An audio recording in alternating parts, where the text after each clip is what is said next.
Hello दोस्तों, आप लोगों का इस नए वीडियो में स्वागत है।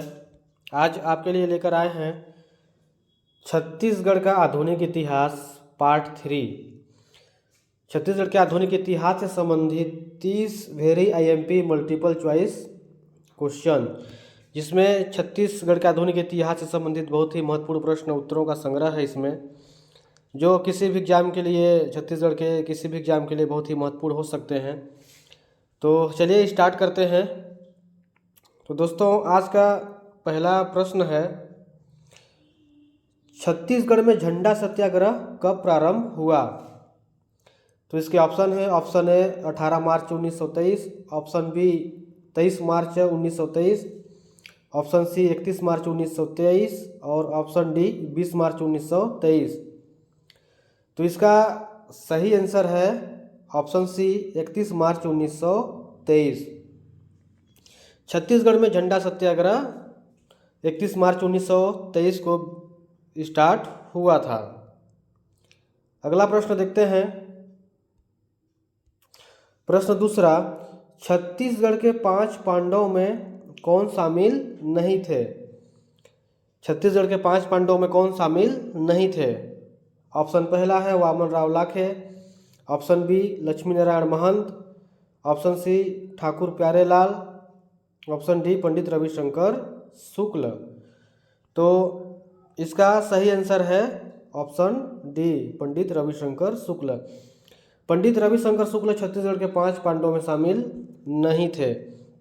बाकी वामन राव लाखे, लक्ष्मी नारायण महंत और ठाकुर प्यारेलाल, तीनों ये छत्तीसगढ़ के 5 पांडवों में शामिल थे, जिसमें से वामन राव लाखे को युधिष्ठिर के नाम से संबोधित किया जाता था और लक्ष्मी नारायण महंत को भीम और इसी तरह ठाकुर प्यारेलाल को अर्जुन के नाम से इसमें संबोधित किया जाता था।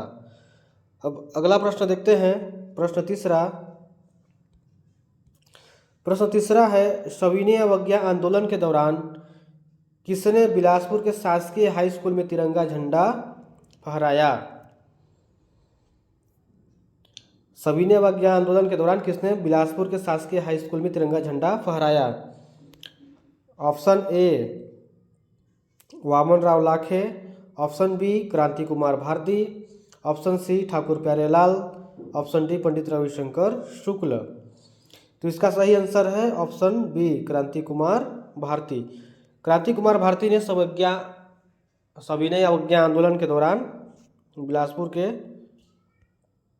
शासकीय हाई स्कूल में तिरंगा झंडा फहराया था। अगला प्रश्न है, प्रश्न चौथा, छत्तीसगढ़ में पेशावर दिवस कब मनाया गया? छत्तीसगढ़ में पेशावर दिवस कब मनाया गया? ऑप्शन ए 1 जनवरी 1932, ऑप्शन बी 30 सितंबर 1930, ऑप्शन सी 29 जनवरी 1932, ऑप्शन डी 4 अगस्त 1932। तो इसका सही आंसर है ऑप्शन सी 29 जनवरी 1932। छत्तीसगढ़ में पेशावर दिवस 29 जनवरी 1932 को मनाया गया था। अगला प्रश्न है, प्रश्न 5वां, इनमें से कौन 1937 के मध्य प्रांत के चुनाव में निर्वाचित नहीं हुए थे? इनमें से कौन 1937 के मध्य प्रांत के चुनाव में निर्वाचित नहीं हुए थे? Option A Pandit Ravishankar Shukla, option B E Raghavendra Rao, option C Ghanshyam Singh Gupta, option D Thakur Pyarelal. तो इसका सही जो आंसर है वो है ठाकुर प्यारेलाल। जब 1937 से मध्य प्रांत में चुनाव हुए थे तो पंडित रविशंकर शुक्ल निर्वाचित हुए थे, ई राघवेंद्र राव निर्वाचित हुए थे और घनश्याम सिंह गुप्त निर्वाचित हुए थे। पंडित रविशंकर शुक्ल रायपुर से और ई राघवेंद्र राव बिलासपुर से और घनश्याम सिंह गुप्त दुर्ग से निर्वाचित हुए थे और ठाकुर प्यारेलाल सिंह 1937 के चुनाव में निर्वाचित नहीं हुए थे। इस प्रकार इसका सही आंसर है ऑप्शन डी। अगला प्रश्न है, प्रश्न 6वां, भारत छोड़ो आंदोलन के दौरान किसने नागपुर के हाई कोर्ट भवन पर तिरंगा झंडा फहराया था? भारत छोड़ो आंदोलन के दौरान किसने नागपुर के हाई कोर्ट भवन पर तिरंगा झंडा फहराया था? इसके ऑप्शन है, option A Pandit Ravishankar Shukla, option B E Raghavendra Rao, option C Ghanshyam Singh Gupta, option D Thakur Ramkrishna Singh. तो इसका सही आंसर है दोस्तों ऑप्शन डी ठाकुर रामकृष्ण सिंह। ठाकुर रामकृष्ण सिंह ने भारत छोड़ो आंदोलन के दौरान नागपुर के हाई कोर्ट भवन पर तिरंगा झंडा फहराया था। अगला प्रश्न है प्रश्न 7वां। भारत छोड़ो आंदोलन के दौरान रायपुर गांधी चौक में सभा को संबोधित करने के जुर्म में किसे गिरफ्तार किया गया था? आपके ऑप्शन है, option A Pandit Ravishankar Shukla, option B E Raghavendra Rao, option C Tritanath Tiwari, option D Waman Rao Lakhe. तो इसका सही आंसर है ऑप्शन सी त्रितानाथ तिवारी। त्रितानाथ तिवारी को भारत छोड़ो आंदोलन के दौरान गांधी चौक रायपुर में भाषण देने के संबंध में इनको गिरफ्तार किया गया था। अगला प्रश्न है प्रश्न 8वां। भारत छोड़ो आंदोलन के दौरान किसने दुर्ग कचहरी में आग लगा दी थी? Option A Shivnandan Singh, option B Thakur Ramkrishna Singh, option C Tritanath Tiwari, option D Raghunandan Singraul. तो इसका सही आंसर है ऑप्शन डी रघुनंदन सिंगरौल।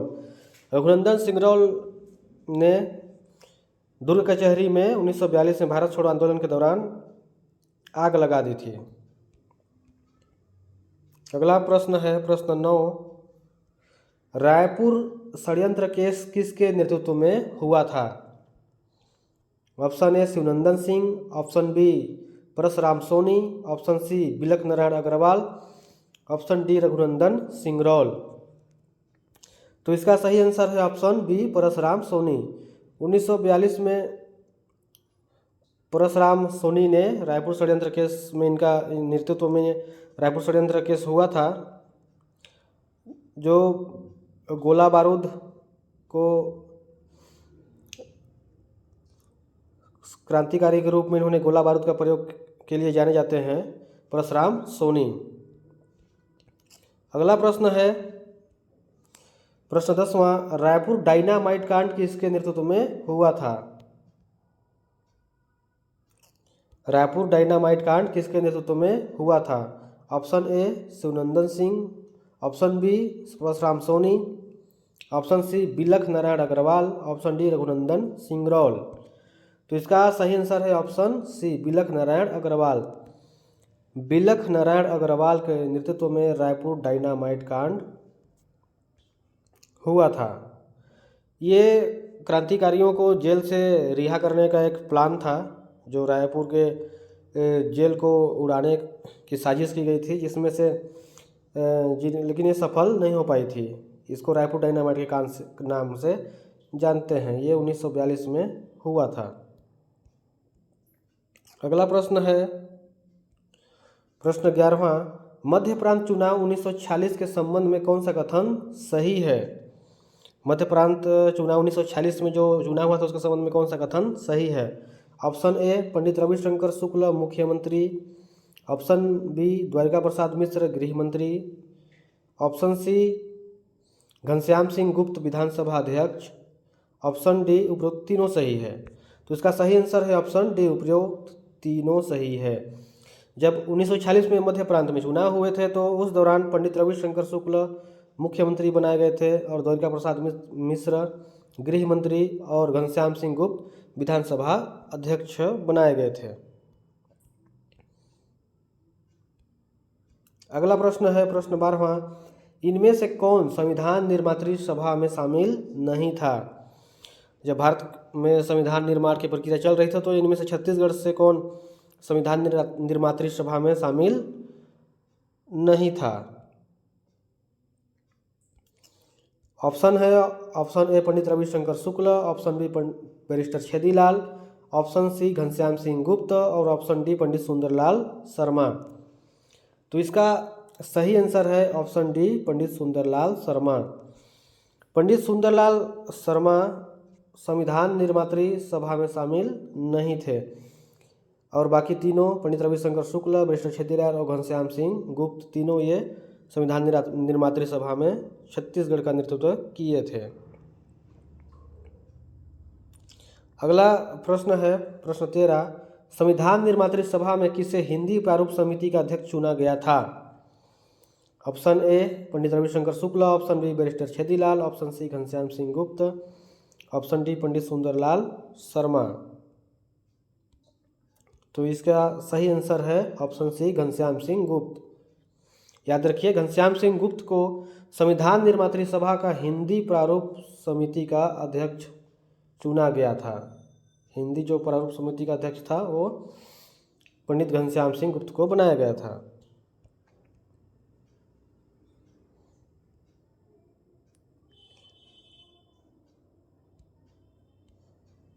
अगला प्रश्न देखते हैं प्रश्न 14वां, छत्तीसगढ़ के आज़ादी के समय किसने सीताबर्डी के ऐतिहासिक किले पर तिरंगा झंडा फहराया था? जब भारत आज़ाद हुआ तो छत्तीसगढ़ में उसका प्रभाव पड़ा और छत्तीसगढ़ में सीताबर्डी के ऐतिहासिक किले पर तिरंगा झंडा किसने फहराया था? Option A Pandit Ravishankar Shukla, option B barrister Chhedilal, option C Ghanshyam Singh Gupta, option D Pandit Sundarlal Sharma. तो इसका सही आंसर है पंडित रविशंकर शुक्ल। पंडित रविशंकर शुक्ल ने सीताबर्डी के ऐतिहासिक किले पर तिरंगा झंडा फहराया था क्योंकि वे उस टाइम में मुख्यमंत्री थे। सेंट्रल प्रोविंस ऑफ बरार के मुख्यमंत्री थे पंडित रविशंकर शुक्ल आज़ादी के समय। अगला प्रश्न है प्रश्न 15, आज़ादी के समय तिरंगा झंडा फहराए गए स्थान और राजनेता में इनमें कौन सा सही है? आज़ादी के समय जो तिरंगा झंडा विभिन्न स्थानों पर फहराए गए थे उनमें से कौन सा ये सही है? पहला है option A Waman Rao Lakhe Gandhi Chowk Raipur, option B R K Patil police line Raipur, option C Ram Gopal Tiwari Bilaspur और ऑप्शन डी उपरोक्त तीनों सही है। तो इसका सही आंसर है ऑप्शन डी उपरोक्त तीनों सही है। देखिए वामन राव लाखे गांधी चौक रायपुर में तिरंगा झंडा फहराए थे और आर के पाटिल जो खाद्य मंत्री थे वो पुलिस लाइन रायपुर में तिरंगा झंडा फहराए थे और राम गोपाल तिवारी ये बिलासपुर में तिरंगा झंडा फहराए थे। तो याद रखिएगा।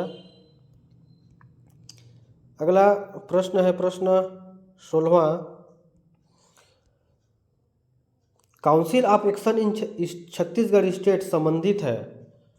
Council of action in Chhattisgarh state संबंधित है। ऑप्शन ए भारत छोड़ो आंदोलन से, ऑप्शन बी आदिवासी विद्रोह से, ऑप्शन सी आज़ादी के बाद रियासतों के विलीनीकरण से और ऑप्शन डी राजनीतिक क्रांतिकारियों को रिहा कराने से। तो इसका सही आंसर है ऑप्शन सी आज़ादी के बाद रियासतों के विलीनीकरण से। जब भारत देश आज़ाद हुआ तो रियासतों के विलीनीकरण के लिए छत्तीसगढ़ में council of Chhattisgarh in state बनाया गया था, council of action in Chhattisgarh state, जिसके अध्यक्ष ठाकुर प्यारेलाल सिंह थे और उपाध्यक्ष जय नारायण पांडे थे और जिसके बाद वल्लभ भाई पटेल के सहयोग से पंडित रविशंकर शुक्ल ने भी से किया था। उसके बाद रियासतों का विलीनीकरण किया गया। अगला प्रश्न है प्रश्न 17वां, council of action in Chhattisgarh state के अध्यक्ष कौन थे? Council of action in Chhattisgarh state के अध्यक्ष कौन थे? इसके ऑप्शन हैं, ऑप्शन ए जय Narayan Pandey, option B Ghanshyam Singh Gupta, option C Pandit Ravishankar Shukla, option D Thakur Pyarelal Singh. तो इसका सही आंसर है option D Thakur Pyarelal Singh. Thakur Pyarelal Singh council of action in Chhattisgarh state के अध्यक्ष थे और इसके सचिव थे जय नारायण पांडे। अगला प्रश्न देखते हैं प्रश्न 18, छत्तीसगढ़ के रियासतों का विलीनीकरण कब हुआ? छत्तीसगढ़ में जो 14 रियासत थे उस टाइम में उनका विलीनीकरण कब हुआ? ऑप्शन ए 15 अगस्त 1947, ऑप्शन बी 26 जनवरी 1950, ऑप्शन सी 1 जनवरी 1948, और ऑप्शन डी 15 अगस्त 1948। तो इसका सही आंसर है ऑप्शन सी 1 जनवरी 1948। 1 जनवरी 1948 को छत्तीसगढ़ की रियासतों का विलीनीकरण हुआ था। अगला प्रश्न देखते हैं।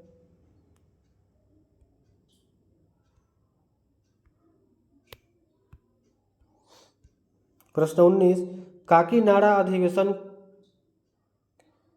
का नेतृत्व किसने किया था? काकीनाडा अधिवेशन का नेतृत्व किसने किया था? Option A Pandit Sundarlal Sharma, option B Babu Chhotelal Shrivastava, option C Narayan Rao Meghawale, option D Thakur Pyarelal Singh. तो इसका सही आंसर है ऑप्शन सी नारायण राव मेघावले। नारायण राव मेघावले ने काकीनाडा अधिवेशन का नेतृत्व किया था। 1923 में काकीनाडा जो आंध्र प्रदेश में स्थित है, वहाँ बस्तर के रास्ते पैदल यात्रा क्रांतिकारियों द्वारा, राजनेताओं द्वारा किया गया था, जिसका नेतृत्व नारायण राव मेघावले ने किया था। अगला प्रश्न है प्रश्न 20, रायपुर वानर सेना का संचालक कौन था?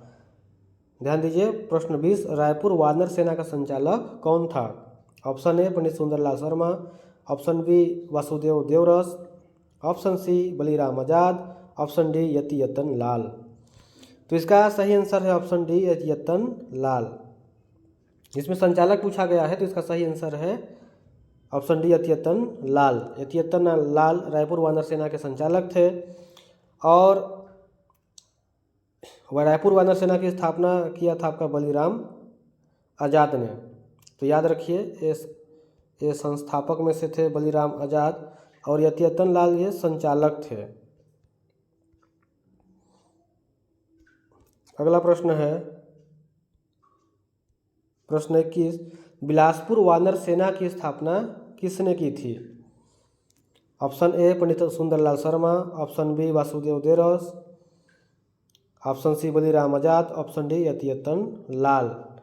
तो इसका सही आंसर है ऑप्शन बी वासुदेव देवरस। बिलासपुर वानर सेना की स्थापना वासुदेव देवरस ने की थी। बस बिलासपुर वासे वासुदेव, इसको याद रखिए।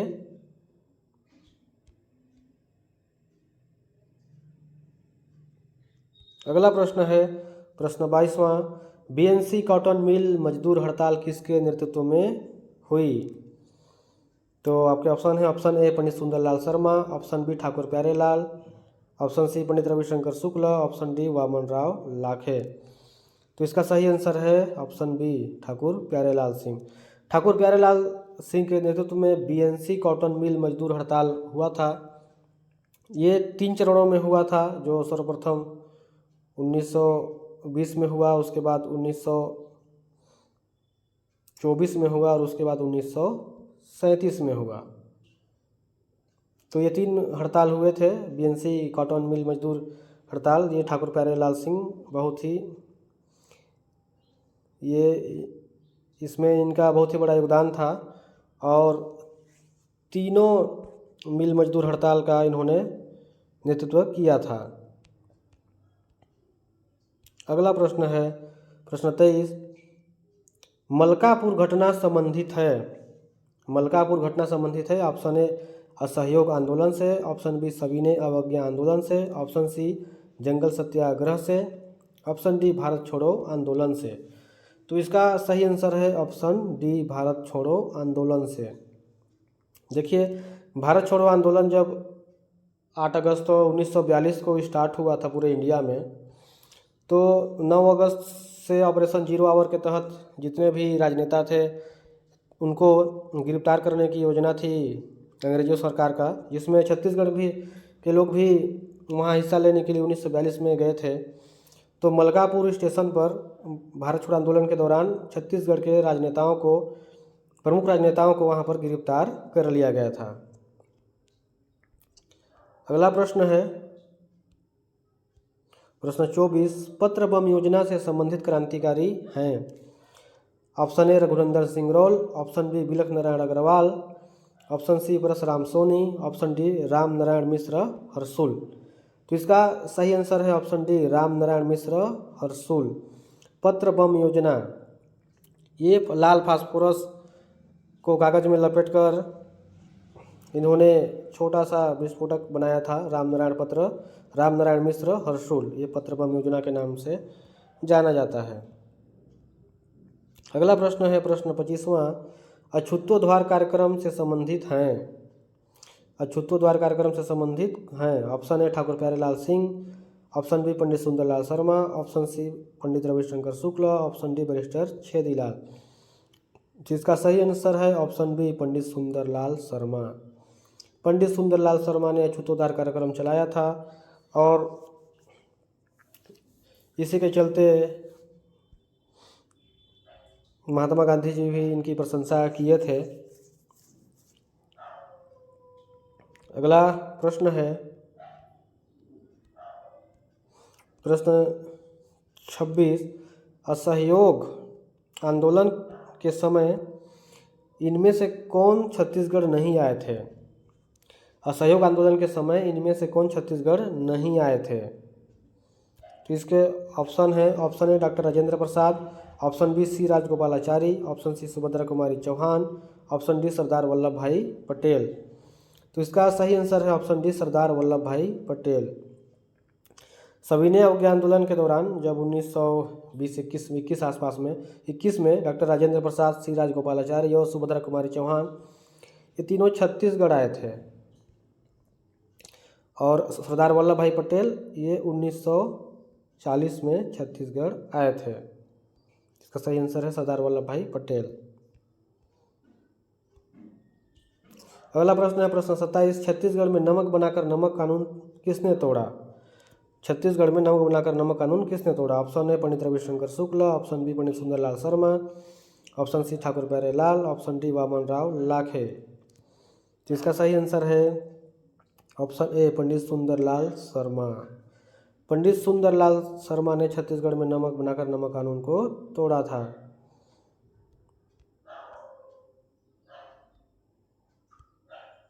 अगला प्रश्न है प्रश्न 28वां, इनमें से कौन सा जंगल सत्याग्रह सविनय अवज्ञा आंदोलन के दौरान नहीं हुआ था?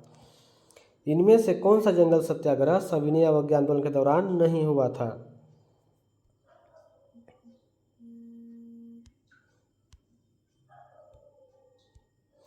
ऑप्शन ए तमोरा जंगल सत्याग्रह, ऑप्शन बी सिहावा नगरी जंगल सत्याग्रह, ऑप्शन सी गट्टासिली सत्याग्रह, ऑप्शन डी रुद्री नवागांव जंगल सत्याग्रह।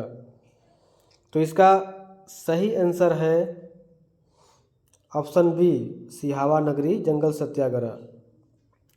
सिहावा नगरी जंगल सत्याग्रह ये सविनय अवज्ञा आंदोलन के दौरान नहीं हुआ था, ये हुआ था 1922 में ये असहयोग आंदोलन के दौरान हुआ था। सिहावा नगरी जंगल सत्याग्रह जो है वो असहयोग आंदोलन के दौरान हुआ था। बाकी तमोरा जंगल सत्याग्रह, गट्टासिली और रुद्री नवागांव जंगल सत्याग्रह ये सभी सविनय अवज्ञा आंदोलन के दौरान हुए थे। अगला प्रश्न देखते हैं प्रश्न 29वां, महात्मा गांधी जी का द्वितीय आगमन छत्तीसगढ़ में कब हुआ था? तो इसके ऑप्शन है, ऑप्शन ए असहयोग आंदोलन के दौरान, ऑप्शन बी भारत छोड़ो आंदोलन के दौरान, ऑप्शन सी खिलाफत आंदोलन के दौरान और ऑप्शन डी सविनय अवज्ञा आंदोलन के दौरान। छत्तीसगढ़ का द्वितीय आगमन छत्तीसगढ़ में कब हुआ था? तो इसके सही आंसर है ऑप्शन डी सविनय अवज्ञा आंदोलन के दौरान। सविनय अवज्ञा आंदोलन के दौरान